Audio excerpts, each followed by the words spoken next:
आज के गरिमापूर्ण समारोह की अध्यक्षता कर रहे सौम्यता, शालीनता और सादगी से एक लंबी राजनीतिक पारी खेलने वाले आदरणीय पुष्पेंद्र सिंह जी, चारण समाज का अतीत और भविष्य सुना। अगर मैं ये कहूं कि राजस्थान में जमी दोराज होते इतिहास को अगर किसी ने संरक्षित किया तो वो नाम है ओंकार सिंह जी लाखावत का। राजस्थानी भाषा की मान्यता के लिए बरसों से मन में दर्द लिए अपनी बेबाक आवाज कहने वाले पद्मश्री जयप्रकाश जी देवल साहब, हिंगलादान जी और छात्र जीवन से लेकर अब तक हर मोड़ पर स्नेह रखने वाले मारवाड़ चारण महासभा के अगवा सरदेश सीडी देवल साहब, आज मेरे सामने उपस्थित चारण समाज के सम्राट नागरिक वृंद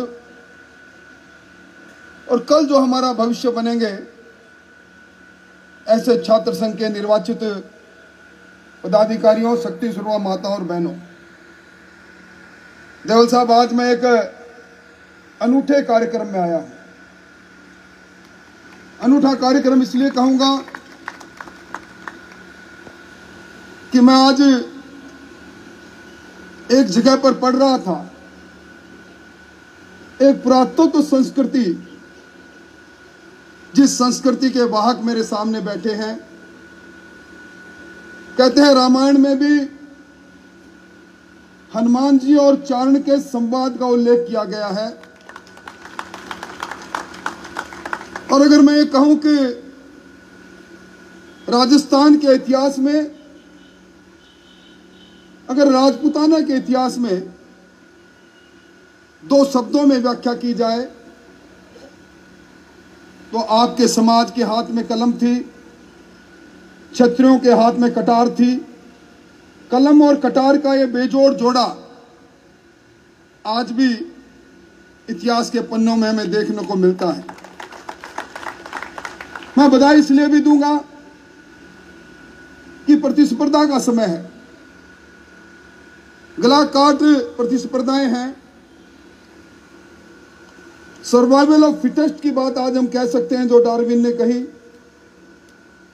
और ऐसे मौके पर समाज की प्रतिभाओं को आपने अलंकृत किया। जब समाज की जाजम बिस्ती है, हमारी प्रतिभाएं अलंकृत होकर गर्वित मुद्रा से जब इस मंच से नीचे उतरते हुए मैं देख रहा था, तो मुझे लगा कि अब आपस में भी ये बात चले कि क्या मैं इस मेरी प्रतिभा का निखार और कर सकता हूं। क्या आज के युग में मुझे समाज की जाजम पर अलंकृत किया गया, मैं समाज के अंदर मुझे विशिष्ट माना गया, क्या इस समाज की विशिष्ट पहचान को बचाना मेरा कर्तव्य, मेरा धर्म नहीं? निश्चित तौर पर ये बातें हमारे सामने आती हैं। आज सुबह मैं देवल साहब को कह रहा था,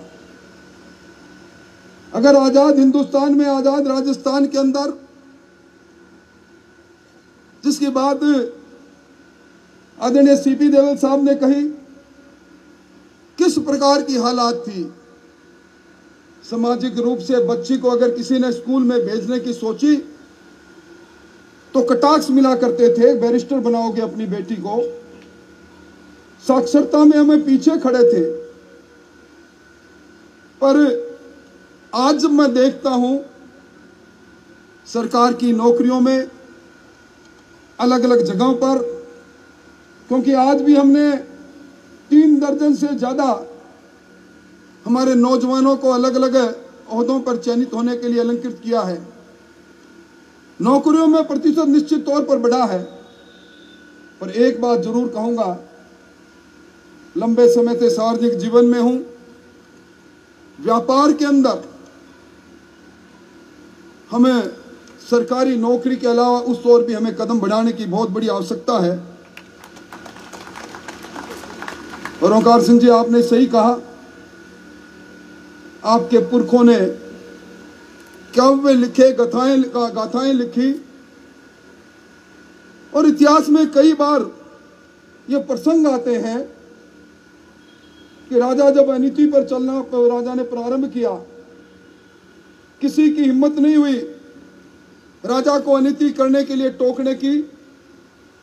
उस समय अगर किसी ने टोका तो चारण समाज के उस बुद्धिजीवी ने टोका जिसने अपनी काव्य पाठ से इतिहास की धारा को मोड़ने का काम किया। आज मैं राठौड़ वंश से हूं। हम तो मां करणी के आशीर्वाद के बिना एक कदम बाहर नहीं निकालते। ये कुल देवी हमारी है। ये भी तो कभी इसी समाज के अंदर किसी न किसी झोंपड़े में जन्मी होगी। मैं पिछले एक दिन से सोच रहा था, मैं प्रसंग जब देख रहा था नरू जी का पुत्र और पुत्र के साथ किस प्रकार की शादी दे दी। राजा डूंगर में चला गया, महाराजा राज सिंह जी, औरंगजेब ने ललकार दिया और वो बार हट दरवाजे का रक्षक, जब जगदीश मंदिर पर हमला होता है तो उन्हें मालूम था कि यहां इतनी बड़ी फौज के सामने बलिदान के अलावा कुछ मिलेगा नहीं, अपना बलिदान दे देते हैं। क्या ये कम बात है? क्या जंगे आजादी के इतिहास में भी केसरी सिंह जी बारट की प्रतिमा पर हमने पुष्प अर्पित किए? कोई एक ऐसा परिवार बता दो जिस परिवार में पूरा कुनबा, केसरी सिंह जी, प्रताप सिंह जी, जोरावर सिंह जी और ईश्वर दान जी दामाद, उन सब ने कुर्बानियां दे दी। अगर आजादी के इतिहास के अंदर सबसे यातना से किसी ने अपनी कुर्बानी दी, शहादत दी, तो वो ईश्वर दान जी थे। इसीलिए तो रास बिहारी बोस ने लिखा था कि ऐसा बिरला समय होगा जब कोई व्यक्ति अपने दामाद को भी बलिदान के लिए आगे बढ़ाए। मैं ज्यादा कुछ नहीं कहूंगा, पर मेरी दृढ़ मान्यता है कि निश्चित तौर पर देवल साहब और हम सब लोगों ने मिलकर राजस्थान की विधानसभा में राजस्थानी को 8वीं अनुसूची में शामिल किया जाए, इसका प्रस्ताव पारित किया। बचपन में मां की लोरी से लेकर अंतिम समय में संतावना के जो शब्द निकलते हैं वो भी हमारी भाषा में निकलते हैं, पर मातृभाषा, मायड़ भाषा, इसके सम्मान को मुझे कहने में संकोच नहीं। हमें सब में और विशेष तौर पर देवल साहब आपने जगाने की बहुत कोशिश की, पर शायद हमारे जागने में चूक हो गई। हम इस चूक को दुरुस्त करने की पूरी कोशिश करेंगे।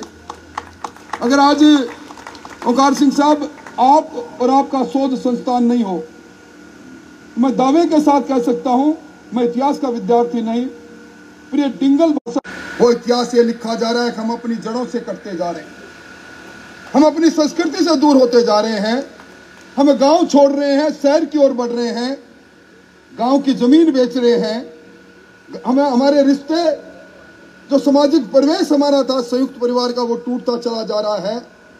आज के बच्चों को मालूम नहीं फूफे का रिश्ता क्या है, बुआ का रिश्ता क्या है, फूफेरी बहन कौन होती है, मामे की बेटी क्या लगती है, क्योंकि परिवार न्यूक्लियस परिवार बनता जा रहा है। ऐसे समय के अंदर हमें अपनी संस्कृति, अपने जड़ों से जुड़ के काम करना चाहिए। और मैं तो एक ही बात कहूंगा, जब सर कटाने की जरूरत नहीं, सर गिनाने की जरूरत जो लखावत साहब ने, देवल साहब ने कही, तो फिर हम कम क्यों? जब आपकी आवाज जमाना सुनता है। मैंने लखावत साहब आपकी वो पुस्तक बोल चारण बोल मैंने पढ़ी। मैं समझता हूं एक अकेले आप राजनीतिज्ञ हो गए जिन्होंने गर्व से कहा कि मुझे गर्व इस बात का है कि मैंने चारण समाज में जन्म लिया, और मुझे गर्व इस बात का है कि मेरे समाज ने इतिहास जो जमी दोराज हो जाता, उसी इतिहास के सुनहरे पन्नों में अंकित वो कथा, वो काव्य, उस इतिहास को बनाने में मेरे पूर्वजों ने किया, और आज आप पूर्वजों की उस इतिहास को बचाने के काम में लगे हो। मैं आपको शुभकामनाएं देना चाहूँगा। और आज आप की सबसे बड़ी शक्ति, आज मैं जिस निर्वाचन क्षेत्र से लगातार 7 बार चुनकर आ गया, मेरे निर्वाचन क्षेत्र में एक छोटा सा गांव है चारणवासी। मैं गलती से देवल साहब वोट मांगने पहुंच गया, एक बार पूरा गांव इकट्ठा होकर मेरे को गांव के कांकड़ तक छोड़ने आया। तुम्हारे तेरी हिम्मत कैसे हुई वोट मांगने की?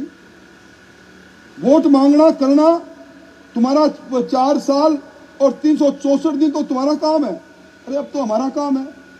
अगर इस वक्त तुम्हें यह आभास हो गया कि चारणवासी में राजेंद्र राठौड़ वोट मांगने आए, तो फिर हम किस काम के? ये संपत्ति, ये एकता, ये सोच इस समाज का हो, कल सुनहरा निश्चित तौर पर होगा। और मैं कह सकता हूं, पुराना इतिहास भी था तो नया इतिहास भी वो कौम रचेगी। आपका और हमारा चोली दामन का साथ रहा है, कलम कटार का साथ रहा है। हमें आप लोग, आपके पुरखे जब कभी कहते थे सर कटाने के लिए निकल जा, चुड़ावत मांगी सेनानी सर काट दे दियो छतरानी, ये सारी बातें आज भी मन मस्तिष्क में हैं। और मैं समझता हूं इस लोकतंत्र में नया इतिहास जब बनेगा, तो आज जिनको हमने अलंकृत किया है, निश्चित तौर पर ये समाज के अगवा बनेंगे। मैं अपने आप को गर्वित महसूस करता हूं, देवल साहब, मन से कहता हूं कि आपने मुझे बुलाया। ये प्लेटफॉर्म जिस पर खड़ा होकर मैं बात कर रहा हूं, मैं बहुत से समारोह में जाता हूं, बहुत से कार्यक्रम में जाता हूं, पर ऐसे बुद्धिजीवी लोगों को, इतिहास जिनके विरासत में, जिनके पास इतिहास है, जिनके खून और रगों के अंदर इतिहास है, जिनके खून और रगों में साहित्य के साथ राष्ट्र प्रेम है, धरती का प्रेम है, उन सब का के बीच में मुझे बुलाया। मैं सबको नतमस्तक होते हुए अपनी बात कहते बात को समाप्त करता हूँ। बहुत बहुत धन्यवाद।